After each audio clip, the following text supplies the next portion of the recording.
നമുക്ക് വീണ്ടും ദൈവസന്നിധിയിൽ വരാം. ദൈവമായ കർത്താവ് നൽകിയ നല്ല നിമിഷങ്ങളെ ഓർത്ത് ദൈവത്തെ സ്തുതിക്കുന്നു. വലിയ സന്തോഷമുണ്ട്. കാരണം 1.5 മാസം മുമ്പാണ് കർത്താവ് ദാസനും ഒക്കെ ആയിട്ട് കഴിഞ്ഞ് ഒരു നല്ല കൂട്ടായ്മ ആചരിക്കാൻ ദൈവം അവസരമൊരുക്കിയത്. അദ്ദേഹത്തെ എനിക്ക് കൂടി കാണാൻ കഴിഞ്ഞ സന്തോഷം. മറ്റു ദിവസന്മാരെ ഓർക്കുന്നു. അവർ ഉച്ചയെഴുതായ സമയത്ത് കുട്ടികൾക്കുള്ള ഒരു സെഷൻ ഉണ്ടായിരുന്നു. അതും സന്തോഷമായിരുന്നു. കുട്ടികൾ ഒത്തിരി ചോദ്യങ്ങളൊക്കെ ചോദിച്ചു. ഡിവോഴ്സിനെ പറ്റി അധികം ചോദിച്ചു. അപ്പോൾ അതിനൊക്കെ ഉള്ള മറുപടിയൊക്കെ പറഞ്ഞു. കല്യാണം കഴിച്ചില്ല, അതിന് മുമ്പ് ചോദിക്കുന്ന ഡിവോഴ്സിനെ പറ്റിയാണ്. അത് ചോദിക്കില്ലെന്ന് ഞാൻ പറഞ്ഞു ചോദിച്ചു. പ്രാർത്ഥിച്ചോളാം. എല്ലാം നന്നായിരിക്കുന്നു. നല്ല ചോദ്യങ്ങൾ. അങ്ങനെ പറ്റുന്ന ആൻസറൊക്കെ കൊടുത്തിട്ടുണ്ട്. ബാക്കി ദൈവം അവരെ സഹായിക്കട്ടെ. അപ്പോൾ നമുക്കിന്ന് ഒരു വിഷയത്തിലേക്ക് എത്തുന്നതിന് മുമ്പ് നമുക്ക് അത്യാവശ്യത്തിന് വേണ്ട കാര്യങ്ങളെല്ലാം പറയാൻ അവസരം കിട്ടി. ഡീപ് സ്റ്റഡി അല്ലെങ്കിലും ആൻ ഇൻട്രൊഡക്ഷൻ ടു എസ്കറ്റോളജി അത് പറയാൻ പറ്റും. മാത്രമല്ല ഈ എസ്കറ്റോളജി സംബന്ധിയായ ഈ ഒരു കാര്യം പറയുമ്പോൾ പരമ്പരാഗതമായി നമ്മുടെ സഭകൾ ശീലിച്ചു പോരുന്ന കാഴ്ചപ്പാടിൻ്റെ പുറത്തിറങ്ങി പറയാൻ പാടില്ല. ഒന്നും പറയാനില്ല. എനിക്ക് ആ നിർബന്ധമില്ല. കാരണം ഒരു സഭയിൽ ചെന്നാൽ ആ സഭകൾക്കൊരു പഠിപ്പിക്കലുണ്ട്. അത് അവർക്കൊരു ചിന്താക്കുഴപ്പമുണ്ടാക്കിയിട്ട് പോവുക എന്നത് എൻ്റെ ഒരു ലക്ഷ്യമല്ല. പക്ഷെ എനിക്ക് കുറേ വീക്ഷണഗതികളിൽ വ്യത്യാസമുണ്ട്, കാഴ്ചപ്പാടിൽ വ്യത്യാസമുണ്ട്.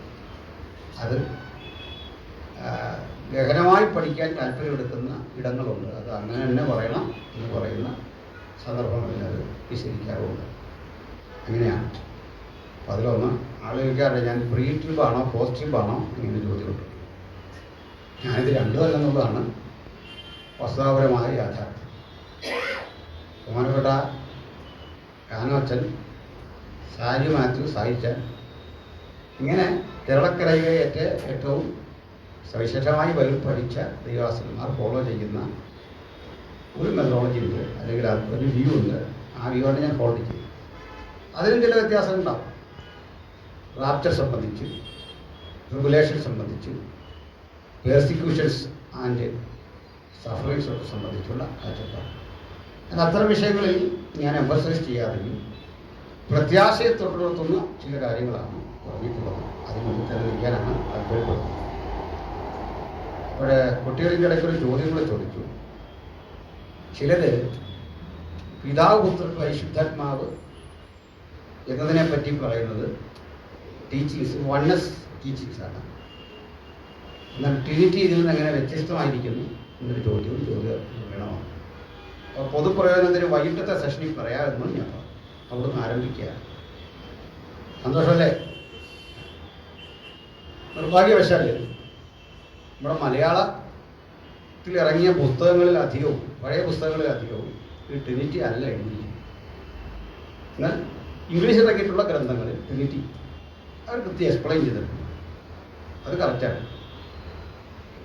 ഈ ട്രിനിറ്റി എക്സ്പ്ലെയിൻ ചെയ്യാൻ വേണ്ടി തെറ്റായ ഉദാഹരണങ്ങളാണ് നമ്മൾ പലപ്പോഴും എടുത്തിട്ടുള്ളത്. ആ ഉദാഹരണങ്ങളൊന്നും പൂർണ്ണമല്ല. ട്രിനിറ്റിയെ പറ്റി ട്രിനിറ്റിയുടെ വക്താക്കൾ പോലും തെറ്റായി ധരിച്ചിട്ടുണ്ട്. പിതാവ് തന്നെയാണ് പുത്രനെന്നും പുത്രൻ തന്നെയാണ് പരിശുദ്ധാത്മാവ്. ട്രിനിറ്റി അങ്ങനെയല്ല. പിതാവ് തന്നെ പുത്രൻ, പുത്രൻ തന്നെ പരിശുദ്ധാത്മാവെന്ന് പറയുന്നതാണ് വൺനെസ്. പിതാവും പുത്രനും പരിശുദ്ധാത്മാവും ഒരാളല്ല, 3 പേഴ്സൺസ് ആണ്. 3 പേഴ്സൺസ് ഇൻ 1 എസൻസ്. ഒരു സാരാംശത്തിലെ 3 വ്യക്തിത്വങ്ങളാണ് പിതാവ്, പുത്രൻ, പരിശുദ്ധാത്മാവ്. അതിന് ഓൾഡ് ടെസ്റ്റമെന്റിലും ന്യൂ ടെസ്റ്റമെന്റിലുമൊക്കെ സഫിഷ്യൻ്റായ വചനങ്ങളുണ്ട്. ഓൾഡ് ടെസ്റ്റമെന്റിൽ വളരെ മർമ്മപ്രാധാന്യത്തോടെ അത് നിൽക്കുന്നു, മിസ്റ്ററി ആണെങ്കിൽ. ന്യൂ ടെസ്റ്റമെന്റ് അത് നന്നായിട്ട് എക്സ്പ്ലെയിൻ ചെയ്തിട്ടുണ്ട്. അപ്പോഴൊരു വാദം ഉരുത്തിരിയാവുന്നത് ഈ ട്രിനിറ്റി എന്നൊരു പദം ബൈബിളിൽ ഇല്ലെന്നുള്ളതാണ്. ബൈബിളിൽ ഇല്ല എന്നത് കരുതി ആ ഡോക്ടറിൽ ബൈബിളിൽ ഇല്ലാതെ ഇല്ല. ട്രിനിറ്റി എന്നൊരു പദം മാത്രമല്ല ബൈബിളിൽ ഇല്ലാത്തത്, ബൈബിൾ എന്നൊരു പദവും ബൈബിളിലില്ല. 1382 ഈ പദം ഉണ്ടാകുന്നത്. ബൈബിൾ എന്ന പദം ഉണ്ടാകുന്നത് 1382 ഇംഗ്ലണ്ടിൽ ജീവിച്ചിരുന്ന ജോൺ വിക്ലിഫാണ് ബൈബിൾ എന്ന പദം ആരും ഉപയോഗിക്കും. ക്രൈസ്തവ പിന്നെ അത് സ്വീകരിച്ചു. എന്ന് പറയും ട്രിയൂണിറ്റി, അതാ ട്രിനിറ്റി നീ പറയുന്നത്. ഈ ട്രിയൂണിറ്റി എന്ന പദം കൊണ്ട് അർത്ഥമാക്കുന്നത് ഇത്രയേ ഉള്ളൂ: God the Father, God the Son, God the Holy Spirit. ഇങ്ങനെ ബൈബിളിലുണ്ടോ? അതിൻ്റെ ചുരുക്കെഴുത്താണ് ട്രിയൂണിറ്റി. മാത്യു ചാപ്റ്റർ 19:19 ശരിക്കും God the Father, God the Son and God the Holy Spirit എന്നൊരു പ്രയോഗമാണ്. അപ്പോൾ ദൈവപിതാവ്, ദൈവപുത്രൻ, ദൈവപരിശുദ്ധാത്മാവ് എന്നിങ്ങനെ മൂന്നാളത്വങ്ങളിൽ വിരാജിക്കുന്ന ഒരു വ്യക്തിത്വം, അതാണ് ദൈവം. മൂന്നാളത്വങ്ങളിൽ ഒരേ സ്ഥലത്തിൽ, ഒരു സാരാംശത്തിൽ ശരിയായിട്ടുള്ള തിയോളജിക്കൽ ടേം എന്ന് പറയുന്നത് ഈ 3 പേഴ്സൺസ് എന്ന് പറയുന്നത് 3 ഹൈപ്പോസ്റ്റാസിസ് ആണ്. 3 hypostasis in 1 Uzziah, OUSIA. 3 ഉസിയുള്ള 3 hypostasis ഉള്ള 1 ഉസിയ. ഒരു ഉസിയയിൽ 3 ഹൈപ്പോസ്റ്റാസിസ്. അപ്പോൾ പിതാവും പുത്രനും പരിശുദ്ധമാവും സമതുല്യരായ, സമനിത്യരായ വ്യക്തിത്വങ്ങളാണ്. പിതാവ് ഒരിക്കലും ഇല്ലാതിരിക്കുന്നില്ല, പിതാവ് ഒരിക്കലും ഇല്ലാതിരുന്നിട്ടുമില്ല, പുത്രൻ ഒരിക്കലും ഇല്ലാതിരുന്നിട്ടില്ല, ഒരിക്കലും ഇല്ലാതിരിക്കയില്ല. പരിശുദ്ധാത്മാവ് ഇല്ലാതിരുന്ന കാലമില്ല, ഒരിക്കലും ഇല്ലാതിരിക്കുകയുമില്ല. ഓൾവേസ് ഉണ്ട്, അതിന് മാറ്റമില്ല. ഇനി ഈ പിതാവും പുത്രനും പരിശുദ്ധാത്മാവും സംബന്ധിച്ചുള്ള പഠനങ്ങൾ പലവിധ വഴിക്ക് കാട് കയറിയ ആൾക്കാർ പോയിട്ടുണ്ടെങ്കിലും ലോകത്ത് ഏറ്റവും അധികം ആളുകൾ ട്രിനിറ്റിയുടെ ഫോളോവേഴ്സ് തന്നെയാണ്, ട്രിനിറ്റിയാണ് വിശ്വസിക്കുന്നത്. അതൊരല്പം സങ്കീർണമാണെന്ന കാര്യത്തിൽ സംശയമില്ല.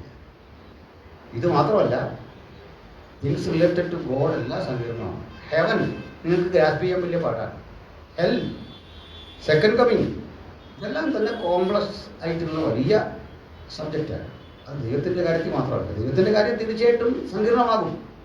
കാരണം അത് ഹ്യൂമൻ അണ്ടർസ്റ്റാൻഡിങ്ങിൽ ദൈവത്തെ അബ്സോർവ് ചെയ്യാൻ കഴിയില്ല, അതാണ് എൻ്റെ കാര്യം. അപ്പോൾ പിന്നുള്ളത് വൺ ടീച്ചിങ്സിൻ്റെ അഭാവം. ഈ പുത്രൻ എന്താ പറയുന്നത്, പിതാവ് തന്നെയാണ്, പിതാവ് തന്നെ പുത്രനായിട്ട് വന്നു, പുത്രൻ തന്നെ പരിശുദ്ധമായിട്ട് വന്നു, അതാണ് അവർ പറയുന്നത്. അങ്ങനെ കരുതുന്നുണ്ടോ? അങ്ങനെ അറിയാൻ തെറ്റാവും. കാരണം ക്രൂശിക്കപ്പെട്ടത് പിതാവല്ല, പുത്രനാണ്. പുത്രൻ്റെ അഭാവത്തിൽ ഇന്ന് ചർച്ചിനെ ഗൈഡ് ചെയ്യുന്നത് ഹോളി സ്പിരിറ്റാണ്. ഞാൻ പോയ ശേഷം സത്യത്തിൻ്റെ ആത്മാവെന്ന മറ്റൊരു കാര്യസ്ഥലം രണ്ടാമതൊരാളെ പിതാവ് നിങ്ങൾക്ക് അയച്ചത്. 3 പേഴ്സൺസ് അവിടെ ഉണ്ട്. ഓക്കെ, പിതാവിനും പുത്രന് നേരെയുള്ള പാപങ്ങൾ ക്ഷമിക്കുമ്പോൾ പരിശുദ്ധാത്മാവിന് നേരെയുള്ള ദൂഷണം, blasphemy ക്ഷമിക്കപ്പെടുകയില്ല. 3 persons in 1 essence.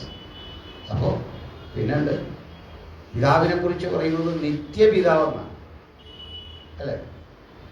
Eternal father. Eternal father എന്നൊരാളെ വിളിക്കണം, ഇറ്റേണൽ സൺ വേണം, ഇല്ലെങ്കിൽ ഇറ്റേണൽ ഫാദർ ഉണ്ടാവുന്ന എങ്ങനെ? മനസ്സിലായില്ല. പുത്രൻ ഇറ്റേണൽ ആണെങ്കിലേ ഫാദർ ഇറ്റേണൽ ആവുള്ളൂ. ശരിയാണോ? ലോജിക്കലി മനസ്സിലാവുന്നുണ്ടോ? ഇറ്റേണൽ, നമ്മളെല്ലാം അപ്പന്മാരാണ്, ഇറ്റേണൽ അല്ല. നമുക്കൊരു ബിഗിനിങ് ഉണ്ട്, മകനുണ്ടായ ദിവസമുണ്ടോ. ഇറ്റേണൽ എന്ന് വിളിക്കണമെങ്കിൽ എപ്പോൾ പിതാവുണ്ടോ അപ്പോൾ പുത്രനും ഉണ്ടാകും, ഇറ്റേണലാണ്. അപ്പോൾ പിതാവിലെയും പുത്രനിലെയും ആത്മാവാണ് പരിശുദ്ധാത്മാവ്. അപ്പോൾ അത് ഇറ്റേണലാണ്. നിത്യാത്മാവെന്നാണ് പരിശുദ്ധാത്മാവിനെ വിളിക്കുന്നത്, എന്നേക്കും. ഓക്കെ, അപ്പോൾ ബൈബിൾസ് ഇങ്ങനെയാണ് തന്നെ പറയുന്നത്. സംബന്ധിച്ചുള്ള പഴയ നിയമചിന്തയുണ്ട്, അത് ചിലതൊക്കെ നിങ്ങൾക്ക് അറിയാം, അതുകൊണ്ട് ഞാൻ ആ വഴി പോകണില്ല. ഇപ്പോൾ മനസ്സിലാകാനൊരു സംഭവം തരാം. അത് നമുക്കേ പിടിയിട്ടുള്ളൂ ബൈബിൾ വായിക്കുന്നത്. നമ്മൾ സാധാരണ നമ്മുടെ സ്വരൂപത്തിലൊക്കെ അറിയാം, അതുകൊണ്ട് ഞാൻ അങ്ങോട്ട് പോകാത്തല്ല. നമുക്ക് അറിയാത്ത വാക്യമല്ല, അറിയാൻ പാടില്ലാത്തൊരു ഭാഗം പെട്ടെന്ന് വായിച്ചിരിക്കില്ല. യശയ 50:1 മുതൽ വായിച്ച് പെട്ടെന്ന് വായിക്കണം. യശയ 50:1 ഉള്ള വിഷയം അല്ലാത്തതുകൊണ്ടും ചോദിക്കും. ആ, ഇത് ആരുടെ പേരാണ്? നരേറ്റ് ചെയ്യുന്ന ആരാണ്? Who narrates this topic? പറയൂ. യെശയ്യാവാണോ? യഹോവയല്ലേ? യഹോവ, thus the Lord, thus the Lord says, thus says the Lord. ആ, യഹോവ ഇപ്രകാരം അരുളിച്ചെയ്യുന്നു. ആ, unto the people of Israel, ഞാൻ നിങ്ങളുടെ അമ്മയെ ഉപേക്ഷിച്ച് കളഞ്ഞെങ്കിൽ ഉപേക്ഷണപത്രം ഇവിടെ. പിന്നെ പിന്നെ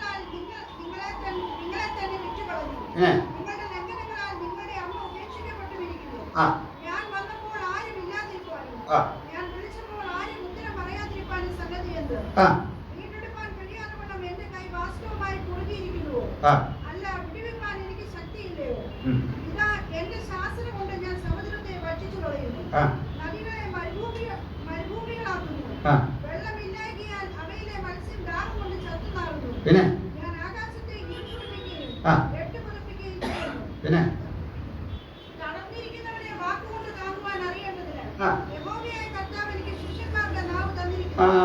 ഇപ്പൊ സംസാരിച്ചാരാ? യശയാ. തകർന്നിരിക്കുന്നവരെ ശാക്തീകരിക്കാൻ. അത് മുമ്പ് പറഞ്ഞ ആളെങ്ങനെ പറയല്ല. ഇത്രയും നേരം പറഞ്ഞുകൊണ്ടിരുന്ന യഹോവയാണെങ്കിൽ ഇപ്പൊ ആള് മാറി. അപ്പൊ നമ്മുടെ ഒരു ബ്രദർ പറഞ്ഞത് യഹോവയാണെന്ന്, സോറി യശയാവാണെന്ന്. നോക്കാം, താഴ്ത്ത് വെച്ച് യശയാവിന് ചേരുവോ? ആ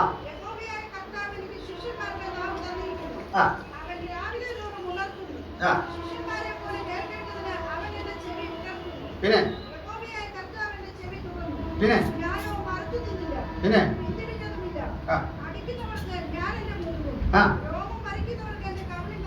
ഇപ്പൊ ആളിനെ പിടിക്കോ? മനസ്സിലാകുന്നുണ്ടോ? അത് അതിനകത്ത് കിടപ്പുണ്ടോ? ഓൾഡ് ടെസ്റ്റ്മെന്റിൽ ആളിനെ മനസ്സിലായില്ലേ? യശയാവല്ല, പിന്നെ ആളേരാ? നമ്മുടെ കർത്താവാണ്. അത് അന്നിരുന്നവന് മനസ്സിലാകാത്ത എന്തുകൊണ്ടാ? ക്രൂശീകരണം കഴിഞ്ഞില്ല. ഇന്നിരിക്കും നമുക്ക് മനസ്സിലാകുന്നുണ്ടാ? പ്രാസ്തൻസിൽ അത് കഴിഞ്ഞു. നമുക്ക് പിടികിട്ടുന്നു ഈ ആൾ ആരാണെന്നല്ലേ? അപ്പോൾ ഓൾഡ് ടെസ്റ്റ്മെന്റിലുണ്ട് ഈ രണ്ടാളുകൾ. ഹല്ലേലൂയ. അത് മർമ്മമാണ്. പുതിയ നിയമം വരുമ്പോൾ അത് നമുക്ക് ഓപ്പൺ ചെയ്തു തന്നു കർത്താവ്. എല്ലാവർക്കും മനസ്സിലാകുന്ന രീതിയിൽ ആക്കി തന്നു കർത്താവ്. ഓക്കെ. ഇനി നമ്മൾ വെളിപ്പാടാണല്ലോ നമ്മുടെ വിഷയം. അവിടെ പറയാ, വീഥിയുടെ നടുവിൽ ദൈവത്തിൻ്റെയും കുഞ്ഞാടിൻ്റെയും സിംഹാസനം. രണ്ടുപേരുണ്ട്, പക്ഷെ സിംഹാസനം ഒന്നേ ഉള്ളൂ. ശരിയാണോ? സിംഹാസനങ്ങളല്ലെന്നേ, സിംഹാസനം. അത് ബഹുത്വമുണ്ട്, ഏകത്വമുണ്ട്. ഏകത്വമുണ്ട്, ബഹുത്വമുണ്ട് ദൈവത്തിന്. അതിങ്ങനെയൊന്നും പറഞ്ഞാൽ പോരാ. ഞാൻ ട്രിനിറ്റിയിൽ വന്ന് ചെയ്തിട്ട വീഡിയോ ഉണ്ട്, അത് കണ്ടാൽ മനസ്സിലാവും. ഒത്തിരി കാര്യങ്ങൾ അതുണ്ട്, വോളിയം കണക്കിനെ ചെയ്തിട്ടുണ്ട്. നെക്സ്റ്റ് വന്നു നമുക്ക് ചിന്തിക്കേണ്ട ഒരു പ്രധാന വിഷയം. ഈ ഇന്നലെ പറഞ്ഞു, സിംഹാസനത്തിൽ ഒരുവൻ ഇരിക്കുന്നു. ഇരിക്കുന്നതിൻ്റെ കയ്യിൽ തുറന്നൊരു ചെറു പുസ്തകം, അതിനകത്തും പുറത്തും മുദ്ര. ഈ മുദ്ര ഏതിക്കാൻ യോഗ്യൻ ആരുള്ളൂ എന്നൊരു ശബ്ദം. അപ്പോൾ ഒരു കുഞ്ഞാട് അറുക്കപ്പെട്ട പോലെ നിൽക്കുന്നത് ഞാൻ കാണുന്നു. ഈ കുഞ്ഞാടും അതിൽ ഇരിക്കുന്ന ആളും രണ്ടുപേരാണോ ഒരാളാണോ? സിംഹാസനത്തിൽ ഇരിക്കുന്ന ആൾ തന്നെയാണോ അപ്പുറത്ത് നിൽക്കുന്ന കുഞ്ഞാട്? അല്ല. അവിടെ വണ്ണത്തിൻ്റെ ടീച്ചിങ് പൊട്ടിപ്പോന്നു. കാരണം എന്താ? അവൻ വന്നു സിംഹാസനത്തിരിക്കുന്നതിൻ്റെ പക്കൽ നിന്ന് ഈ ഗ്രന്ഥച്ചുരുൾ വാങ്ങി. രണ്ടും ഒരാളാണെങ്കിൽ ആ പുസ്തകം ഇങ്ങനെ കാണിച്ചിട്ട് ഞാനുണ്ടെന്ന് പറഞ്ഞിട്ട് പോക്കറ്റിൽ ഇട്ടാൽ മതിയായിരുന്നു. പുസ്തകവും മുദ്രയെന്ന് തുറക്കാൻ ആരുണ്ട്? ഞാൻ തന്നെ ഉണ്ടെന്ന് തുറക്കാൻ മതിയായിരുന്നു. ഇത് കുഞ്ഞാട് വേറൊരാളാണ്. ഓക്കെ. അവരുടെ ദൈവത്വം ഒന്നാണ്. പിതാവിലെ പുത്രനിലെ പരിശുദ്ധാത്മാവിലെ ദൈവത്വം ഒന്നാണ്. അതെങ്ങനെ ഒന്നായിരിക്കുന്നതെന്ന് പറഞ്ഞാൽ സംഗതി 3 പേരാണ് പിടിയിട്ടിയല്ലോ, 3 പേഴ്സൺസ്. അപ്പോൾ അവരുടെ ദൈവത്വം എങ്ങനെ ഒന്നായിരിക്കും? ഇൻഫിനിറ്റിന് 3 ഇൻഫിനിറ്റ്സ് ചേർന്നാൽ 3 ആകാൻ കഴിയില്ല, 1 ആകാനേ പറ്റും. യോജിക്കും. എന്താ കാര്യം? ടൈമും സ്പേസും ഒക്കെ അതിനനുസൃതമാണ്. സ്പേസിനെ ഫില്ല് ചെയ്യണമെങ്കിൽ 3 ഇൻഫിനിറ്റ്സ് ചേർന്നാൽ 1 ആകാനേ പറ്റും, 3 ആകാൻ പറ്റില്ല. അത് മനസ്സിലാത്തവർക്ക് വേണ്ടി പറയാം. 3 പേരെങ്ങനെ ഒന്നാകുന്നത്? ടബർനാക്കിളിൽ നിങ്ങൾക്കൊരു സംഭവം കാണാം. മനുഷ്യൻ തെളിവായ ഒലിവെണ്ണ കത്തിച്ചു വെച്ചിരിക്കുന്ന ഒരു ദീപം, മെനോള. ആ പ്രകാശത്തിനുള്ളിൽ അലിഞ്ഞിരുന്ന കൂടാരത്തിനുള്ളിൽ കിടക്കൊരു ഷെഖേന. ദൈവത്തിൻ്റെ തേജസ്. ഷെഖേനയിൽ നിലവിളക്കിൻ്റെ വെളിച്ചവും എങ്ങനെ ഒന്നായി ഒറ്റ വെളിച്ചമാകുന്നു, ഇതുപോലെ പിതാവിലെ പുത്രനിലെ പരിശുദ്ധാത്മാവിൽ ഒറ്റ ദൈവത്വം. മാറ്റമില്ല. ദൈവത്വം ഒന്ന്, 3 persons. ഓക്കെ. പിന്നെയുണ്ട് ദൈവം നിത്യസ്നേഹമാണ്. നിത്യസ്നേഹമാകണമെങ്കിൽ ആ വെരി ബിഗിനിങ് മുതൽ ഈ സ്നേഹം തുടങ്ങണം. തന്നെ സ്നേഹിച്ചു എന്നല്ല, പിതാവ് പുത്രനെ സ്നേഹിച്ചു, പുത്രൻ പിതാവിനെ സ്നേഹിച്ചു, പരിശുദ്ധാത്മാവിനെ സ്നേഹിച്ചു. ദൈവം അങ്ങനെയാണ് സ്നേഹമാകുന്നത്. സ്തോത്രം. ഒത്തിരിയായിട്ട് പറയാം. ഈ ഡൗട്ടുള്ളവർ ക്ലാസ് കഴിഞ്ഞ് ടൈം കണ്ടെത്തി ചോദിച്ചാൽ കുറേ കൂടി വചനം തരാം. അപ്പോൾ പഠിക്കാൻ പോകാം. ആ വീഡിയോ കൂടി കണ്ടാൽ സ്തോത്രം. ഇതൊരു നീണ്ട പാരഗ്രാഫൊക്കെ ആക്കി പറയേണ്ട വചനങ്ങളുണ്ട്. അത് നേരമില്ലാത്തതുകൊണ്ട് നമ്മുടെ വിഷയം തീരാതെ വരും. അതിൻ്റെ മുഖവിൽ പറഞ്ഞു. ഓക്കെ. ഇപ്പോൾ നമുക്ക് യെശയ്യാപ്രവചനം പറഞ്ഞു നിർത്തിയ അവിടെയാണ്. അതിൻ്റെ ആ കണ്ടിന്യൂഷൻ അത് നമുക്ക് അതിൽ തന്നെ നിൽക്കണം. 13-ാം അധ്യായത്തിലേക്ക് വരാം. യെശയ്യാ ചാപ്റ്റർ 30, 10 മുതൽ വായിച്ചോളൂ. യെശയ്യാ 30:10. പ്രകാശം തരികയില്ല. 14 ആണ്. 14.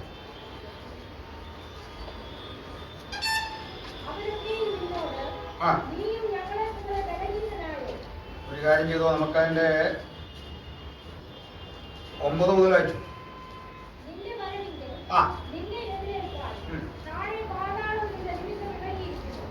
പിന്നെ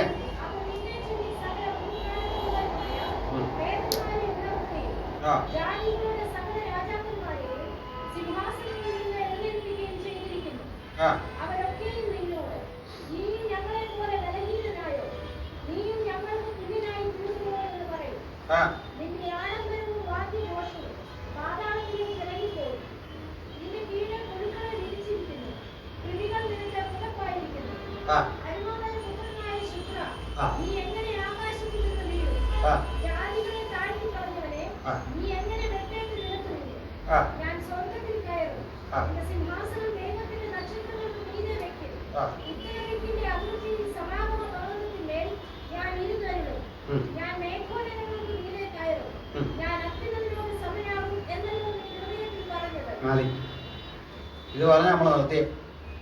ഓർമ്മയുണ്ടോ? പകൽ Lucifer, hole of Lucifer, fallen angels അല്ലേ?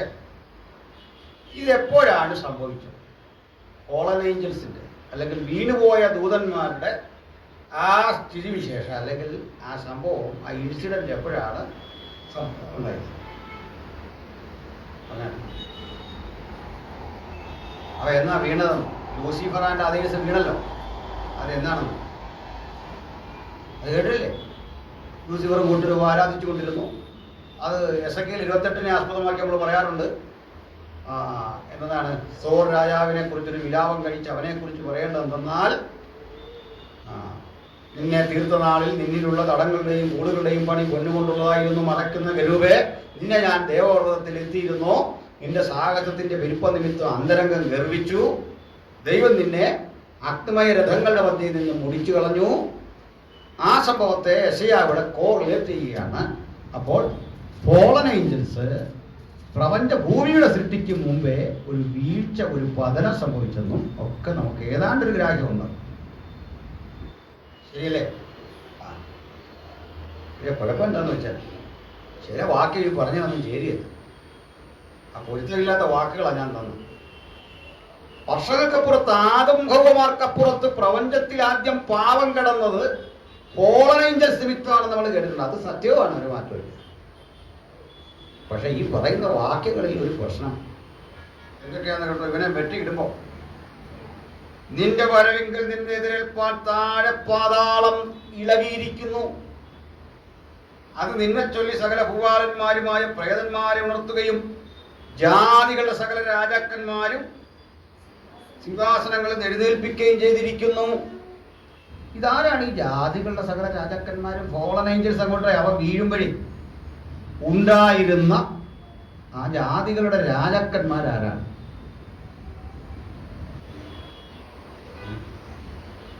ശ്രദ്ധിച്ചിട്ടുണ്ടോ? അതാണ് ഈ ബൈബിൾ വായിക്കുമ്പോൾ മുമ്പോട്ടും പിമ്പോട്ടുള്ള ഭാഗം വായിക്കാതെ വരുന്നുള്ള പ്രശ്നമാണ്. ആ ഒരു ഭാഗത്തുനിന്ന് മാത്രം ചിന്തിച്ചു പോകുന്നതിൻ്റെ ഒരു പ്രശ്നം. ശരിയുണ്ട് ഇതുപോലെ. താഴോട്ട് വരുമ്പോൾ ഇവർ തങ്ങളിൽ പറയാണ്, അവരൊക്കെ നിന്നോട് നീയും ഞങ്ങൾക്ക് തുല്യനായോ? അതായത് ഞങ്ങൾ ഈ ഫോളൻ ഏഞ്ചൽസിന്റെ ക്യാപ്റ്റൻസി ഉള്ള ലൂസിഫറിന്റെ അടുത്ത് ചോദിക്കുകയാണ്, നീ ഞങ്ങൾക്ക് തുല്യനായോ? ഇതിനു മുമ്പ് ആരാണ്ട് വിടണം. തുല്യനായെന്ന് ചോദിച്ചാൽ വേറെ അർത്ഥമില്ല, ഞങ്ങളെപ്പോലെ നീയും പരാജയപ്പെട്ടോ? ആരാണ്? ഏതാണ്ടൊരു വിഷയമുണ്ട് അല്ലേ? ഇനിയും പിന്നെ ഉണ്ട്. ഇവനെ നോക്കിയിട്ട് അവൻ വീട് കഴിയുമ്പോൾ പറയുന്നത്, സകല രാജാക്കന്മാർ ഒട്ടൊഴുതിയാതെ നിന്നെ കാണുന്നവർ നിന്നെ മനോരമാക്കി ഉറ്റുനോക്കി ഭൂമിയെ നടുക്കുകയും രാജ്യങ്ങളെ കുലുക്കുകയും ഭൂതലത്തെ മരുഭൂമി പോലെയാക്കുകയും അതിലെ പട്ടണങ്ങളെ ഇടിച്ചു കളയുകയും തൻ്റെ ഭക്തന്മാരെ വീട്ടിലേക്ക് അഴിച്ചുവിടാതിരിക്കുകയും ചെയ്തവൻ ഇവനല്ലയോ എന്ന് നിരൂപിക്കുകയും. ഇവൻ ഏത് പട്ടണമാണ് ഇടിച്ചത്? ഇവൻ എന്തോ അക്രമമൊക്കെ ചെയ്തു എന്ന് മനസ്സിലായി. പക്ഷെ പട്ടണം ഇടിക്കണേ പട്ടണം വേണ്ടേ? അതിന് പൂനെ മുമ്പേ ഒക്കെ എന്നുണ്ടോ? എന്ത് പറ്റി? ഇവിടെ എന്താ പ്രശ്നം? ഒരു കാര്യം മനസ്സിലായി, നമ്മൾ പരമ്പരാഗതമായി ധരിച്ചു വെച്ചത് ഈ ലൂപ്പ് ഹോളുകൾ അടഞ്ഞു പോകുന്ന തരത്തിലെ വ്യാഖ്യാനമോ പഠനമോ അല്ല. ശരിയാണോ? ആദ്യം കേൾക്കുന്നവർക്കുള്ളിൽ ഇതൊരു പ്രയാസവും വരും. അപ്പച്ചനിങ്ങനെ പഠിപ്പിച്ച് വെച്ചിരിക്കുക, ഞാനിനി എന്ത് ചെയ്യുന്നു ചിന്തയും വരും. എന്ത് ചെയ്താലും കുഴപ്പമില്ല, ഈ കാര്യം പരിഹരിച്ചു തരണം. അപ്പൊ ഫോളൻ ഏഞ്ചൽസിന്റെ സംഭവം ഉണ്ടായിരുന്നു. പക്ഷെ പ്രശ്നം, ഇവനെ വെട്ടി പാതാളത്തിലേക്ക് ഇട്ടില്ല. അവൻ പാതാളത്തിൽ പോയിട്ടില്ല. അഗ്നിമയ രഥങ്ങളുടെ മധ്യയിൽ നിന്ന് അവനെ മുടിച്ചു കളഞ്ഞു. അവന്റെ privilege and positions, rank and authority അത് ഇല്ലാതെ അവൻ ഈവിൾ സ്പിരിറ്റ് ആയിട്ട് ഇന്നും ഭൂമി മുഴുവൻ അലയുന്നുണ്ട്. ഇപ്പോൾ അവൻ ഇവിടെ ഉണ്ട്. അവൻ്റെ ആ സേന എല്ലാം ഉണ്ട്. അതാ ഇന്ന് നമ്മൾ ഫൈറ്റ് ചെയ്യുന്നത് ഇവനോടാണ്. അല്ലാതെ നേരെ പാതാളത്തിലേക്കൊന്നും വീടില്ല. രാജാക്കന്മാർ അവനെ കൊണ്ട് കരഞ്ഞൊന്നുമില്ല. അത് സംഭവിക്കാനിരിക്കുന്ന കാര്യമാണ്. ഇതുവരെ അത് നടന്നിട്ടില്ല. ആ വെട്ടല്ല അവന് കിട്ടിയത്. അഗ്നിമയ രഥങ്ങളുടെ മധ്യേ അവനെ അങ്ങ് കളഞ്ഞു. വെട്ട് ഇതുവരെ കിട്ടിയില്ല. വെട്ട് കിട്ടാൻ പോവാണ്. ശ്രദ്ധിച്ചിരിയുള്ള കാര്യം കേൾക്കണം. അങ്ങോട്ട് പോയാലോ? എന്താ പറയുന്നു? ഇത് പറഞ്ഞ് വിളങ്ങരുത്. ഇത്രയും ദിവസം വിളങ്ങാതെ ഇരുന്നിട്ട് ഇഷായിൻ്റെ കാര്യം പറയുമ്പോൾ വിളങ്ങരുത്. അങ്ങനെ അവൻ്റെ വഴിക്ക് പോകും. അപ്പോൾ എന്താണ് സംഭവം? പിശാച് എന്ന് പറയുന്നതും 3 പേഴ്സൺസ് ആണ്. ആരൊക്കെ ഉണ്ട്? ലൂസിഫർ എന്ന പഴയ പാപം, ശരിയല്ലേ? മൃഗം എന്ന എതിർ ക്രിസ്തു, കരയിൽ നിന്ന് വരുന്ന മൃഗം എന്ന കള്ളപ്രവാചകൻ. ഇങ്ങനെ 3 പേരാണ്. അപ്പോൾ നമ്മുടെ കർത്താവായ യേശു ക്രിസ്തുവിൻ്റെ പുനരാഗമന ഘട്ടത്തിൽ ആദ്യം സംഭവിക്കുന്നത് സഭാ ക്രിസ്തുവിനോടുകൂടെ. എന്നിട്ട് സാത്താനും പിശാചുമായ പഴയ പാമ്പിനെ പിടിച്ച് അഗാധ കൂപത്തിലിട്ട് പൂട്ടി 1000 കൊല്ലത്തേക്ക് പൂട്ടി. ഓക്കെ, അവനില്ല. പിന്നെ എത്ര പേരുണ്ട്? ബാക്കി 2 പേര്. ഇമാരെ എവിടേക്ക് തള്ളിയെന്നറിയില്ല. ലേക്ക് ഓഫ് ഫയർ, ഫയർ ഉള്ള തടാകം, ലേക്ക് ഓഫ് ഫയറിലേക്ക് തള്ളി. ഗന്ധക തീപ്പൊയ്യിലേക്ക് തള്ളി. അവനെന്ന് പറയുമ്പോൾ അവൻ്റെ കൂടെ സേനയുണ്ട് കേട്ടോ. എല്ലാ പിശാചുകളുടെ കൂടെ, ലൂസിഫറിൻ്റെ കൂടെ ഉള്ള പോലെ ഒരു സേനയെന്ന് തള്ളി. അങ്ങനെയാണ് ആക്ച്വലി ഈ നരകം അഥവാ ഹെൽ ഓപ്പൺ ചെയ്തിരിക്കുന്നത്. യാതനാസ്ഥലം നമ്മൾ മുമ്പേ കണ്ടത്. അവിടെ കിടന്ന ഇവറ്റകളെ മുഴുവൻ അങ്ങോട്ടും കിട്ടും. എന്നിട്ട് നമുക്ക് ലൂസിഫർ ഇല്ലാത്ത, കള്ളപ്രവാചകനില്ലാത്ത, എതിർ ക്രിസ്തു ഇല്ലാത്ത 1000 വർഷത്തെ ഒരു ഭരണം യെറുസലേം കേന്ദ്രീകരിച്ച് അക്ഷരാർത്ഥത്തിൽ ദൈവത്തിൻ്റെ പരിശുദ്ധമാവുകമോ അതിൻ്റെ പേരാണ് മില്ലേനിയം അഥവാ സഹസ്രാബ്ദ വാഴ്ച. അന്നേരം എവിടേക്ക് തൽക്കാൻ സഹസ്രാബ്ദ വാഴ്ച അഥവാ മില്ലേനിയം എന്ന് പറയുന്നത് വാസ്തവത്തിൽ ചർച്ചിന് കൊടുത്തൊരു പ്രോമിസല്ല. അത് ഓൾഡ് ടെസ്റ്റമെന്റ് സെയിൽസിനൊക്കെ കൊടുത്തതാണ്. പക്ഷെ ചർച്ച ഉണ്ട് അവിടെ. കാരണം കാന്തനുള്ളിടത്ത് കാന്തനുണ്ട്. അതുകൊണ്ടാണ് കാന്തൻ ഭരിക്കുന്നു. നമ്മൾ കർത്താവിനോടൊപ്പം ആ ഭരണത്തിൻ്റെ ഭാഗമാകുന്നു. കാന്ത വലിയ പ്രിവിലേജിലാണ്. അങ്ങനെ ആദമ്യകുലത്തെ പഠിപ്പിക്കുകയാണ്. അനുസരിച്ച് നിന്നിരുന്നെങ്കിൽ ആദമേ നിന്റെ ഒരു ദിവസം ഇങ്ങനെ മില്ലേനിയം. നമ്മളോ മില്ലേനിയത്തിൽ ചർച്ച എന്ന് പറയുന്ന നമ്മൾ ട്രാൻസ്ഫോംഡ് ആയി സ്ത്രീയും പുരുഷനുമല്ലാത്തൊരു ജെൻഡറിലാണ്. സ്ത്രീയും പുരുഷനുമില്ല. സ്ത്രീ പുരുഷനും ഉണ്ടാകേണ്ടത് മൾട്ടിപ്ലൈ ചെയ്യാനാണ്.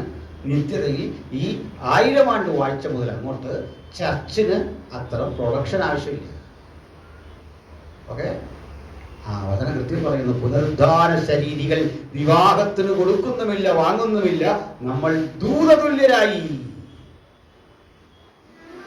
ദൂതതുല്യരായാലും മനുഷ്യനേച്ചറിൽ ആയിരിക്കും നമ്മൾ കാണും. എന്താ കാര്യം? എപ്പോൾ മനുഷ്യന്റെ അടുത്ത് ദൂതൻ വന്നു അപ്പോഴൊക്കെ മനുഷ്യരെ പോലാണ് വന്നത്. ശരിയാണോ? അബ്രഹാമിന്റെ വീട്ടിൽ ഏഞ്ചൽസ് വന്നു, ഫുഡും കഴിച്ചിട്ടാ പോയത് അല്ലേ? ഒരു ദിവസം ചോദിച്ചാണ്, എന്തിനാണ് അബ്രഹാമിന്റെ വീട്ടിൽ ദൂതന്മാർ വന്നതെന്നറിയോ? ഭക്ഷണം കഴിക്കാൻ. ബൈബിളിൽ വ്യക്തമായിട്ട് എഴുതിയിട്ടുണ്ട്, ഇതിനായിട്ടല്ലോ യജമാനന്മാർ ഇവിടെ വരെ വന്നു. എന്തെല്ലാം വ്യാഖ്യാനം പറഞ്ഞു. കാരണം സാധാരണ മനുഷ്യരെ പോലെ അബ്രഹാമിന് ദൂതന എഴുതിയിട്ട് അറിയാതെ ദൂതനെ സൽക്കരിച്ചത്. ദൂതനാണെന്നും അറിഞ്ഞില്ല. അറിഞ്ഞിരുന്ന ഇതുവല്ലോണോ മുമ്പിലല്ലേ? അറിയാതെ സൽക്കരിച്ചു ദൂതൻ. ലോകത്തിൻ്റെ അവിടെ ചെല്ലുമ്പോൾ നമുക്ക് സാധാരണ മനുഷ്യരായിട്ട് തോന്നി.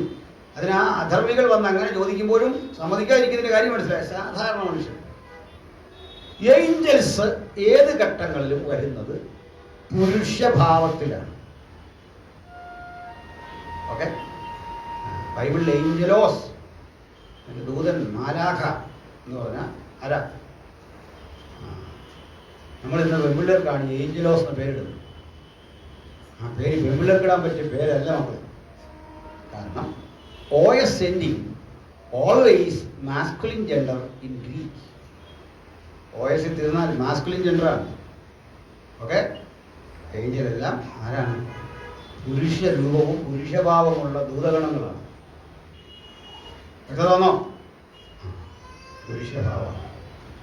വ്യക്തത നിങ്ങൾക്ക് വരാത്തത് സമുദായ സഭകളൊക്കെ വിട്ടിറങ്ങിയ നമ്മളിൽ ഭൂരിപക്ഷ ആൾക്കും അറിയാം. വരച്ചു വച്ചിരിക്കുന്ന പടത്തിലെ ദൂതൻ എന്ന് പറഞ്ഞാൽ നൈറ്റി ഇട്ട് നിൽക്കുന്ന ഒരു കൊച്ചു പെണ്ണാണ് അല്ലേ? മുടിയൊക്കെ വളർത്തി നൈറ്റി ഇട്ട് നിൽക്കുന്ന ഒരു കൊച്ചു കുഞ്ഞിനെയാണ് വരച്ചു വെച്ചിരിക്കുന്നത്. ഒരു 10-15 വയസ്സുള്ള കൊച്ചാണ് ഈ ദൂതൻ ഏഞ്ചൽ. അങ്ങനെ ഓർത്ത് നമ്മൾ ഏഞ്ചലോസ് എന്ന് പേരിടുന്നത്. പക്ഷേ യഥാർത്ഥ ഏഞ്ചൽ എങ്ങനെ? ഒരു പുരുഷൻ. അപൂർവ ഏഞ്ചലായിട്ട് വന്നിട്ടുണ്ടല്ലോ ഗബ്രിയേൽ. സന്ധ്യാസമയത്ത് ദൂതനായിട്ട് വരാത്തതുകൊണ്ടാ നമ്മൾ കഴിച്ചു ദൂതനാക്കണ്ട അല്ലേ? ആ ഗാംഭീര്യം ഇതൊന്നുമില്ലാതെ നമ്മിൽ ഒരുവനെ പോലെ ദൂതൻ സഞ്ചരിക്കുന്നത്. ഈ ശരീരത്തിലാണ് 1000 ആണ്ട് വാഴ്ചയിൽ നമ്മൾ. നല്ലൊരു കാര്യം, നമുക്ക് ആ മറ്റേ ഹോം എടുക്കണമെങ്കിൽ അത് കിട്ടും. ആവശ്യത്തിന് ദൂതനാകേണ്ട ഘട്ടം വന്നാൽ അതും കിട്ടും. നല്ല തേജോമയന്മാരായി മാറും. അത്തരം മനുഷ്യരൂപവും ദൂതന്റെ രൂപവും ഒരുപോലെ എടുക്കാൻ പറ്റിയ ഒരു സവിശേഷതയുള്ള ബോഡിയിലാണ് നമ്മൾ എത്തുന്നത്. എന്താണെന്നല്ലേ? ക്രിസ്തുവിന് സാധിച്ചു. അത് ദൈവരൂപത്തിലിരിക്കെ ദൈവത്തോടുള്ള ആ സാദൃശ്യം അല്ലെങ്കിൽ തുല്യത മുറുകെ പിടിക്കാതെ ദാസരൂപമെടുത്തു വേഷത്തിൽ മനുഷ്യനായി. ഇതുപോലെ നമുക്കും ദൂതതുല്യരാകുന്ന നമ്മൾ ആ തുല്യത വിട്ട് മനുഷ്യരെ പോലെ ആകാൻ പറ്റും. ഓക്കെ, അപ്പൊ നമ്മൾ ഉയർത്തില്ല. ഇതൊക്കെ നാട്ടുകാർ ചുമ്മാതെ പറയാന്ന് പറയുകയും നമുക്ക് പൂനെ സിറ്റി പ്രത്യക്ഷപ്പെടാം. അങ്ങനെ ഇവിടെ ഉണ്ട്. സംസാരിച്ചുകൊണ്ടിരിക്കുമ്പോൾ ഇവിടെ നിൽക്കുന്നവന് അന്റാർട്ടിക്ക ചെല്ലാം. കാരണം ടൈം ബാധിക്കാത്ത, സ്ഥലകാല സീമകൾ ബാധിക്കാത്ത, ടൈമും സ്പേസും ഒക്കെ ബാധിക്കാത്ത ദൂരതുല്യ ശരീരത്തിലാണ് നമ്മൾ പോകുന്നത്. ഉയർത്തെഴുതിലുള്ള വേറെ മനുഷ്യരുണ്ട്, അവരും അങ്ങനല്ല. അവരെങ്ങനെയാണെന്ന് അറിയില്ലേ? പാപം ചെയ്യാത്ത ഏഡമിക് ബോഡിയിലാണ്, ആദമിന്റെ ശരീരത്തിൽ. മറ്റു മനുഷ്യന്. അവർക്കതുകൊണ്ട് ഉൽപാദനമുണ്ട്, അവർക്ക് കുഞ്ഞുങ്ങളുണ്ടാവും. ബൈബിൾ പറയാ ബാലൻ 100 വയസ്സുള്ളവനായി മരിക്കും, അന്നാളിൽ ഒരു ശന്തനം കാണുകയില്ല. ഓക്കെ, കുഞ്ഞുങ്ങളുണ്ട്. സന്താന പുഷ്ടിയുള്ളവനായി മനുഷ്യൻ വർദ്ധിച്ച് ഭൂമി മുഴുവൻ പെരുകും. മരണമുണ്ട്, പക്ഷെ വ്യത്യാസം 1000 കൊല്ലത്തെ ജീവിതം മനുഷ്യൻ ഇങ്ങനെ സന്തോഷിച്ച് ആനന്ദിച്ച് ക്രിസ്തു ജെറുസലേം കേന്ദ്രീകരിച്ച് അക്ഷരാർത്ഥത്തിൽ ഒരു രാജാവായിരിക്കും. ഒരു ലിറ്ററൽ കിങ്ഡം ഇവിടെ ഉണ്ടാവും. മനുഷ്യൻ സ്വപ്നം കാണുന്നതിനപ്പുറത്ത് വലിയൊരു ആദർശ ലോകം ഇവിടെ ഉണ്ടാവും. അങ്ങനെയൊക്കെ ഉണ്ടാവില്ലെന്ന് ധരിക്കുന്നത് ഈ താണലോകത്തിൽ, പാപം നിറഞ്ഞ ലോകത്തിൽ നിരാശ ബാധിച്ച നമ്മുടെ മനസ്സ് പറയും അങ്ങനല്ല. പക്ഷെ പ്രത്യാശയുള്ളവൻ പറയും അത് വരും നിശ്ചയം. അടിസ്ഥാനമുള്ളൊരു മനോഹര നഗരം, മില്ലേനിയം, സഹസ്രാബ്ദ വളർച്ച.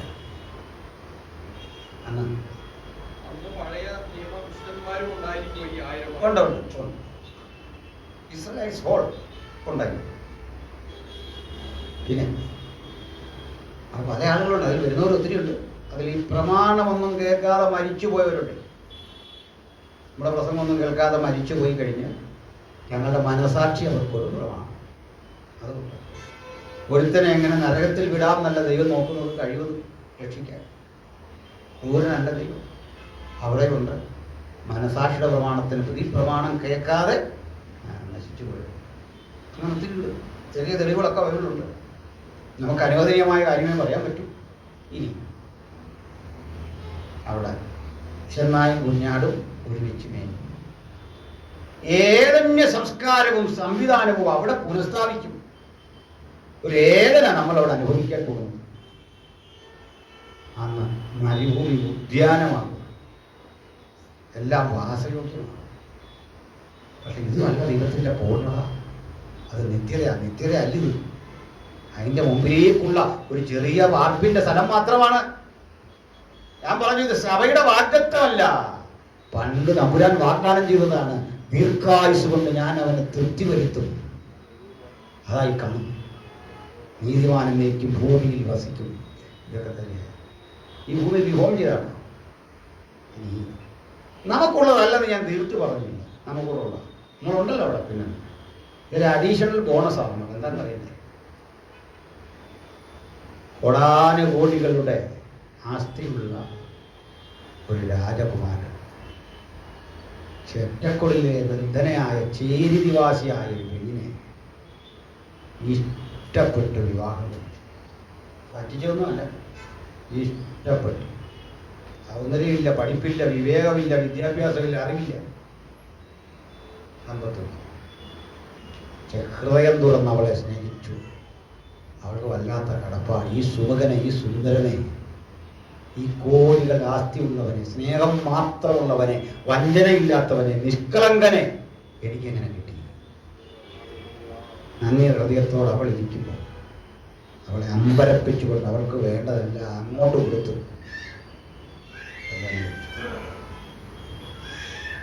അങ്ങനെ ഈ നാഥൻ്റെ വിശാല കൊട്ടാരങ്ങളും സപ്രപഞ്ച കട്ടിലും പരിചാരക വൃന്ദത്തേക്ക് കണ്ട് അവൾ പേടിച്ചു. അവൾ നാണം കൂടെ വന്നു. വീട്ടിൽ വന്നപ്പോൾ ലജ്ജ. തൻ്റെ ജീവിതത്തിൻ്റെ ഭൂതകാലമോർത്ത്, ദാരിദ്ര്യമോർത്ത് വിഷമിക്കുന്ന അവളുടെ അപകർഷതാബോധം കണ്ട് കാന്തം പറഞ്ഞു, പേടിക്കണ്ട, ഇതിലും വലുത് ഞാൻ നിനക്കായി കരുതി വെച്ചിട്ടുണ്ട്. ഹല്ലേലൂയ. ദൈവം തന്നെ സ്നേഹിക്കുന്നവർക്ക് ഒരുക്കിയിട്ടുള്ളത് കണ്ണ് കണ്ടിട്ടില്ല, ചെവി കേട്ടിട്ടില്ല, ഒരു മനുഷ്യന്റെ ഹൃദയത്തിൽ തോന്നിയിട്ടില്ല. നമുക്കത് അറിയാൻ വരം ലഭിച്ചിരിക്കുന്നു. നമുക്ക് ആ രാജ്യം മാറ്റിവെച്ചിരിക്കുക. സ്നേഹമുള്ളതുകൊണ്ട് അവരിതെല്ലാം തന്നല്ലേ. കാര്യമൊക്കെ ആണെങ്കിലും സ്നേഹമൊക്കെ നല്ലതാണ്.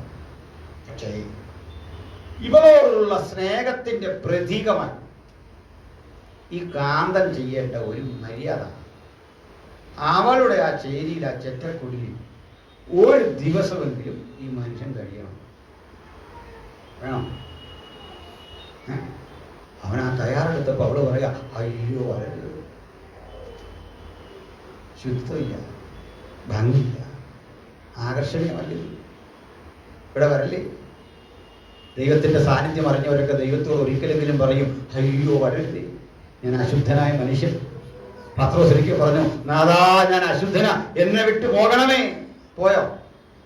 ഞാൻ അശുദ്ധനെന്ന് സമ്മതിക്കുമ്പോൾ നമ്മിലേക്ക് അടുത്തു വന്ന് നമ്മെ തൊട്ട് സുഖപ്പെടുത്തിട്ട് പറഞ്ഞു, ഞാൻ നിന്റെ കർത്താവാണ്, ഞാൻ പോയാൽ പിന്നെ നിനക്ക് ആരാ ഉള്ളത്? ഹല്ലേലൂയ. ചില ആൾ പറയില്ലേ, കർത്താവല്ല ഞങ്ങൾക്ക് ആരുമില്ലെന്ന്. അതുപോലെ വേറെ ആരും ഉണ്ടായ കാര്യം നടക്കുമോ? കർത്താവ് മതി. ഹല്ലേലൂയ. യെശയ്യാ പറഞ്ഞു, ഞാൻ അശുദ്ധൻ, അശുദ്ധിയുള്ള മനുഷ്യരുടെ ഇടയിൽ വസിക്കുന്നു. ദൂതൻ പറഞ്ഞു, പേടിക്കണ്ട, യാഗപീഠത്തിൽ നിന്ന് കൊടിലുകൊണ്ട് ഒരു തീഞ്ഞൊല്ലെടുത്ത് നാവിലും തൊടുവിച്ചു. യെശയ്യാ വന്ന് ചാർജ്. ഇന്ന് വചനം കേൾക്കുന്നവരെ, നമ്മെ ഇതുപോലെ ശക്തിപ്പെടുത്തുന്ന മഹാദൈവത്തിന്റെ സന്നിധിയിലാണ് നമ്മൾ വന്നിരിക്കുന്നത്. ഹല്ലേലൂയ. ആരെയും ദൈവത്തിന് ഉപയോഗിക്കാം. നമ്മെ ഉപയോഗിക്കുന്ന ദൈവം നമ്മൾ അടച്ചു കെട്ടിരിക്കുന്ന മനസ്സൊക്കെ ഒന്ന് ശക്തിപ്പെടുത്തിയട്ടെ. ദൈവം തൊട്ടനുഗ്രഹിക്കുക നമ്മളെ ഏവരെ ഉപയോഗിക്കുക. കൊച്ചു കുട്ടികളെ അടക്കം മുതിർന്നവരെ അടക്കം ഉപയോഗിക്കാൻ കഴിയുന്ന, പ്രയോജനപ്പെടുത്താൻ കഴിയുന്ന ദൈവത്തിന്റെ സന്നിധിയിൽ വന്നിരിക്കുന്നത്. ആ നാവുകൾ കൊണ്ടൊക്കെ ദൈവത്തിന്റെ വൻകാര്യങ്ങളെ സംസാരിക്കത്തക്ക വിധം നമ്മളെല്ലാം സമർപ്പിച്ചു. അങ്ങനെ ആ നാട്, ആ നമ്മുടെ നാട്ടിലേക്ക്, ഈ കാന്തയുടെ വീട്ടിലേക്ക് ഒരു ദിവസം വരികയാണ് കാന്ത. അത് 1000 ആണ്ട് പാടില്ല. നാണം കാരണം ഇത് വരലെന്നൊക്കെ പറയുമ്പോൾ നാഥൻ പറഞ്ഞു, വേണ്ട, നിന്റെ ഈ വീട് എൻ്റെ ധനത്തിൻ്റെയും മഹത്വത്തിൻ്റെയും പ്രാപ്തിക്കൊത്തവണ്ണം ഞാൻ അങ്ങ് ഡെക്കറേറ്റ് ചെയ്യാം. അങ്ങനെ ഡെക്കറേറ്റ് ചെയ്തെടുത്താണ് മില്ലിൽ. അവിടെ നമ്മൾ 1000 വർഷം എൻ്റെ മഹത്വത്തിൻ്റെ ധനത്തിനൊത്തവണ്ണം ഈ ഭൂമി അങ്ങോട്ട് നഹർത്തീകരിച്ച് അതിനുള്ളിൽ കാന്തനും നമ്മളും ശേഷം മനുഷ്യരും ഒക്കെ കൂടി ഒരാദർശ ലോകം, ഇതുവരെ ആരും കാണാത്തൊരാദർശ ലോകം, അതാ അവിടെ സ്ഥാപിക്കാൻ പോകുന്നത്. കർത്താവ് literal kingdom, A visible kingdom, അതാണ് സ്ഥാപിക്കുന്നത്. അക്ഷരാർത്ഥത്തിൽ ഒരു രാജ്യം അതങ്ങ് ഭരിക്കുക. നമ്മളുണ്ട് ക്രിസ്തുവിനോട് കൂടെ. ഇനി അന്ന് ഭരിക്കാൻ ആഗ്രഹമുള്ള മനുഷ്യരെ ഒക്കെ ദൈവത്തിനാക്കും. നമ്മളെല്ലാം നമ്മൾ കർത്താവിൻ്റെ കൂടെ, നമുക്ക് പ്രത്യേകിച്ച് അതിനകത്തൊന്നും വേണ്ട, ക്രിസ്തുവിനോട് കൂടെ ഇരിക്കില്ല. ജാതികളിൽ നിന്ന് രാജാക്കന്മാരെയൊക്കെ എടുത്ത് ഇങ്ങനെ പ്രോവിൻസൊക്കെ തിരിച്ച് അങ്ങനെ ഭരിക്കും. 1000 കൊല്ലം ആകുമ്പോൾ കർത്താവ് പണി ആ മറ്റവനെ അവിടെ നടിക്കും. ആരെ? യോശുവ. അവൻ ഇല്ലാതിരുന്നതുകൊണ്ടാ പലരും തെറ്റിപ്പോയി. അവനെ അടിക്കും. നമ്മളെ നായ്ക്കളെയൊക്കെ കെട്ടിയിട്ടിട്ട് അതിനെ അടിച്ചു വിട്ടേ, കിട്ടിയ നേരം കൊണ്ട് ഒരു ഒറ്റ ഓട്ടോ അവൻ അതിലെല്ലാം പോയി സകലതും തകർന്ന് തിരിച്ചു വരും. അല്ലേ? അപ്പോൾ ഈശാൻ ഇതുപോലെ ഒന്ന് കറങ്ങി വരുമ്പോൾ അത്യാവശ്യം കുറേ മനുഷ്യരെ അവനെ കിട്ടും. നമ്മളല്ല, നമുക്കൊരു കുഴപ്പമില്ല, നമ്മൾ ക്രിസ്തുവിനോട് കൂടെയാണ്. ക്രിസ്തുവിനെ കണ്ടവനെ ഇനി അധികാരമൊന്നും വിഷയമല്ല, അവനാ മോഹമൊന്നും വരത്തില്ല. മനുഷ്യന്റെ ഉള്ളിലേക്ക് പിശാച് പണ്ടത്തെ അധികാരമോഹം വീണ്ടും കൊടുക്കും. എന്നിട്ട് ഈ രാജാക്കന്മാർ പറയും, നമ്മൾ നോക്കിയാലും ഭരിക്കത്തില്ല, ഈ ക്രിസ്തു മാത്രം ഭരിച്ചാൽ മതിയോ? ഇതിലൊരു മാറ്റം വരണമല്ലോ, ഒരു മടുപ്പ്. എന്നിങ്ങനെ ആലങ്ങനെ ഈ രാജാക്കന്മാരിങ്ങനെ ആലോചിച്ചിട്ടൊരു സമരം, അന്തിമ യുദ്ധം ക്രിസ്തുവിനെതിരെ പ്രസിദ്ധം ചെയ്ത് മുന്നേറും. This is the last war in Bible. അവസാന യുദ്ധം മില്ലേനിയത്തിനൊടുവിൽ. നന്ദി കെട്ട മനുഷ്യകുലം ഇത്രയും സുഖമായൊരു ഭരണം കാഴ്ചവെച്ചിട്ടും മനുഷ്യൻ ജഡം തന്നെയല്ലോ ഇത്തരത്തിൽ മുന്നേറുന്ന കണ്ട് പിതാവ് യുദ്ധം ഏറ്റെടുത്തു. അങ്ങനെയാ ദാവീദ് 2-ാം സങ്കീർത്തനത്തിൽ ജാതികൾ കലഹിക്കുന്നു, വംശങ്ങൾ വ്യർത്ഥമായത് നിരൂപിക്കുന്നു, അഭിഷിക്തന് വിരോധമായി ഭൂമിയിലെ അധിപതികൾ കൂടിയാലോചിക്കുന്നു. ദാവീദ് പറഞ്ഞു, ആകയാൽ ഭൂമിയിലെ രാജാക്കന്മാരെ ബുദ്ധി പിടിക്കും. എന്താ പറഞ്ഞിട്ടുണ്ടേ, നാം അവന്റെ ചങ്ങല പൊട്ടിക്കുക, കെട്ടുകളെ പൊട്ടിക്കുക, കൺട്രോൾ തകർക്കണം. ആ യുദ്ധത്തിലേക്ക് വരുമ്പോൾ പിതാവ് പറയും, നീ യുദ്ധത്തിനൊന്നും പോകണ്ട, പാണീഗ്രഹണം ചെയ്ത് കാന്തയോടൊപ്പം ജീവിക്കുന്ന നീ എൻ്റെ വലതു ഭാഗത്തിരിക്കുക, ഞാൻ നിന്റെ ശത്രുക്കളെ നിന്റെ പാദപീഠമാക്കുക. കാൽവറി കൊലക്കര മഴത്തിൽ പുത്രനെ കൈവിട്ട പിതാവ് പുത്രനെ സംരക്ഷിച്ചുകൊണ്ട് എന്റെ പാദപീഠത്തിൽ ഇരിക്കാൻ പറഞ്ഞിട്ട് ശത്രുക്കളെ തകർത്ത് ഈ ലൂസിഫർ എന്നവനെയും കൂടെയുള്ള ഭൂമിയിലെ കലഹിച്ച മനുഷ്യരെയും ഒരുമിച്ച് അധമ പാതാളത്തിലേക്ക് തന്നു. ദാവീദ് മുമ്പ് ഒരു കാര്യം കൂടെ പറഞ്ഞു, ഭൂമിയിലെ രാജാക്കന്മാരെ ബുദ്ധിപടിക്കും, പിതാവ് കോപിച്ചിട്ട് നിങ്ങൾ വഴി വെച്ച് നശിക്കാതിരിപ്പാൻ തെറ്റേറ്റ് പറഞ്ഞ് പുത്രനോട് ചേരരുത്, പുത്രനെ ചുംബിക്കുക. ആ ചാൻസ് ആ ഓഫർ കൊടുക്കും. നിരാകരിക്കുന്നവനെ പിടിച്ചു കെട്ടി ഗന്ധക തീപ്പൊലിയിലേക്ക് താഴും. അഗാധ ഗുഹത്തിലേക്ക് ഇവരിങ്ങനെ വീഴുമ്പോൾ 1000 ആണ്ട് മുമ്പ് ചില പുലികൾ അവിടെ കിടപ്പുണ്ട്. ആരാ പറഞ്ഞോ ധൈര്യമായിട്ട്? അയ്യോ, മൃഗവും ആൻഡക്രൈസ്റ്റായിട്ട് ബീസ്റ്റ് കള്ളപ്രവാചകൻ അവിടെ കിടക്കുക. ഇവരെ അങ്ങോട്ട് വിട്ടിട്ടല്ലേ ഇവരെ 1000 ആണ്ട് കൂട്ടിയേ. അപ്പോൾ ഉദ്ഘാടനം ചെയ്ത 2 പേരോടെ കിടക്കുക. കൂടി രാജാക്കന്മാരും വീണു അങ്ങോട്ട് എല്ലുമ്പോൾ ഈ കള്ളപ്രവാചകനും എതിർക്രിസ്തു എന്ന മൃഗവും പരസ്പരം ചോദിക്കുന്ന അത്ഭുതപ്പെടുത്തുന്ന ചോദ്യമാണ് യെശയ്യാവ് എഴുതിയിരിക്കുന്നത്. അരുണോദയപുത്രനായ ശുക്ര, നീ വെട്ടേറ്റ് നിലത്ത് വീണത് എങ്ങനെ? എല്ലാം മനസ്സിലായോ? ജാതികളെ താഴ്ത്തിക്കളഞ്ഞവനെ, നീ ഞങ്ങൾക്ക് തുല്യനായോ? ഞങ്ങളോടൊന്നും നീയെങ്കിലും രക്ഷപ്പെട്ടു എന്നോടുകൂടെ കഴിയുമ്പോഴാ നിന്നെ ചൊല്ലിതാ പ്രേതന്മാരെ പ്രസവിക്കുന്നു കൂടി. നീ രാജ്യങ്ങളെയും പട്ടണങ്ങളെ ഇടിച്ചില്ലേ? നീ രാജാക്കന്മാരെ ഭിന്നിപ്പിച്ചില്ലേ? നീ ഭൂമിയെയും അതിലെ പട്ടണങ്ങളെ ഇടിച്ചു. നീ പ്രതാപശാലിയായി വാണു. ഞങ്ങളോടത്ത് നീയെങ്കിലും ഒരു പൊസിഷനില്ല. നീ എങ്ങനെ ഇങ്ങനെ വന്ന്? നീ എന്താ പറഞ്ഞേ? നീ സ്വർഗത്തിൽ കയറുന്നു. ഇതൊക്കെ പറഞ്ഞല്ലേ ഞങ്ങളെ വശീകരിച്ചത്? സമാഗമ പർവ്വതത്തിൽ ഇതിനരികളും എന്റെ സിംഹാസനം ദൈവത്തിന്റെ സിംഹാസനത്തിന് മീതെ വെക്കുമെന്നൊക്കെ പറഞ്ഞ് പഠിപ്പിച്ചവനെ, നീ ഞങ്ങൾക്ക് തുല്യനായോ? ചുരുക്കി പറഞ്ഞ യെശയ്യാവ് എഴുതിയ പ്രവചനം നിറവേറിയതല്ല, നിറവേറാനിരിക്കുന്ന പ്രവചനമാണ്. വ്യക്തതന്നോ? കാര്യം മനസ്സിലായോ? പിന്നെ പരിഹരിച്ച് ആദ്യത്തെ പ്രശ്നം പരിഹരിക്കും. അങ്ങനെയല്ലേ? യെശയ്യാവ് പറഞ്ഞല്ലെന്ന്. യെശയ്യാവ് തെറ്റ് ചെയ്തതല്ല. ഇത് ഇപ്പോഴല്ല നിറവേറുന്നു. വരാനിരിക്കുന്ന കാര്യം പ്രവാചകൻ മുൻകൂട്ടി കാണുന്നില്ല. പാസ്റ്റ് ടെൻസിൽ തെളിവ് തരാം. നമുക്ക് ഒരു മകൻ നൽകപ്പെട്ടിരിക്കുന്നു, നമുക്കൊരു ശിശു ജനിച്ചിരിക്കുന്നു. ഇപ്പൊ ജനിച്ചോ? 700 കൊല്ലം കഴിഞ്ഞാൽ ജനിച്ചേ, ശരിയല്ലേ? നമുക്കൊരു ശിശു ജനിച്ചിരിക്കുന്നു, നമുക്കൊരു മകൻ നൽകപ്പെട്ടിരിക്കുന്നു. വർഷം 700 കഴിഞ്ഞു ശിശു ജനിക്കാൻ, മകൻ നൽകപ്പെടാൻ എന്നതുപോലെ ലൂസിഫറിന്റെ പതനം യെശയ്യാവ് പ്രവചിക്കുന്നത് എസെക്കിയേലിനെ പോലെയല്ല. എസെക്കിയേൽ പറയുന്നതാണ് അന്ന് നടന്നത്. വാസനത്തിൽ അഗ്നിമയ രഥങ്ങളുടെ മധ്യേ നിന്ന് നിന്നെ മുടിച്ചു കളഞ്ഞു. മറക്കുന്ന ഗരുവേ, നിന്നെ ഞാൻ ദേവപർവ്വതത്തിൽ ഇരുത്തിയിരുന്നു. നിന്റെ സാഹസത്തിന്റെ പെരുപ്പം നിമിത്തം നിന്റെ അന്തരംഗം ഗർവിച്ചു. നടപ്പിൽ നീതിയിൽ കാണുന്നത് വരെ നീ നിഷ്കളങ്കനായിരുന്നു. ഇതറിഞ്ഞു. ചുരുക്കി പറഞ്ഞാൽ പിശാച് വെട്ടേറ്റ് വീടില്ലെന്ന് അവൻ ഇപ്പോഴും ഇവിടെ കിടന്ന് കറങ്ങുന്നുണ്ടെന്ന്. അല്ലെ പിന്നെ നമ്മൾ മുമ്പേയൊക്കെ ശാസിച്ചാരെ വെട്ടി അവൻ പാതാളത്തിൽ പോയി പിന്നെ ശാസിച്ചിട്ട് കാര്യമുണ്ടോ? ഈ പാമ്പിനെ തല്ലിക്കൊന്നിട്ട് ഈ ചത്ത പാമ്പിനെ പുറകെ വന്ന് മാറിക്കൊന്ന് അടിക്കുന്നവരെ കണ്ടിട്ടുണ്ടോ? അതിനെ ആരാണ്ട് തലക്കിട്ട് അടിച്ചു. ചില പിള്ളേർ മാറി എല്ലാവരും ഇങ്ങോട്ട് മാറി 2 അടി. അത് കണ്ടവർക്ക് ഏവനായത് ഫിനിഷ് ചെയ്ത് കുറേ പേടിക്കേണ്ട കാര്യമുണ്ടോ? ഇല്ല. ഇവിടെ ഇതിനെ ശാസിച്ചേ. മറ്റവനും എൻ്റെ ഗ്രൂപ്പ് ഇതുവഴി ഇങ്ങനെ കറങ്ങുന്നുണ്ടെന്നും അതിനെ ശാസിച്ചേ. അവൻ ഭൂമി വിട്ടൊന്നും പോയിട്ടില്ലെന്നേ. അവൻ എവിടെ വരാം? ഒരു ദിവസം ദൈവപുത്രന്മാർ ദൈവസ്ഥനെ നിൽക്കാൻ ചെന്നു. സാത്താനും ആ കൂടെ വന്നു. അവിടെ വരെ ചെല്ലാൻ പറ്റാത്ത ഒരു സ്ഥലമേ ഉള്ളൂ, 3-ാം സ്വർഗം. അവിടെ പ്രശ്നമില്ല. യഹോവയുടെ സ്വർഗം, ഭൂമി അവൻ മനുഷ്യർക്ക് കൊടുത്തിരിക്കുന്നു. ഇവര് വന്ന് നിൽക്കാൻ പറ്റിയ അവസാനത്തെ ഒരു പോയിന്റ് അവിടെ ദൈവം കാവൽ ഏർപ്പെടുത്തിയിട്ടുണ്ട്. ആ സ്ഥലത്തിന് ഗ്രീക്കിൽ പറയുന്നൊരു പേരുണ്ട്, ഐറ. അതാ പഴയ പാട്ടിലൊക്കെ ഉണ്ട്, ആയാറിൽ ഞാൻ കണ്ടിയിടും ദൂതാസേനകളെ. അവിടെ വരെ നിൽക്കുക. ഇവൻ വരുന്നുണ്ടോ? സ്വർഗത്തിലൊരു യുദ്ധം നടന്നോ? മീഖായേൽ അവരോട് പടപൊരുതി. അവിടെ വരെ വരാം.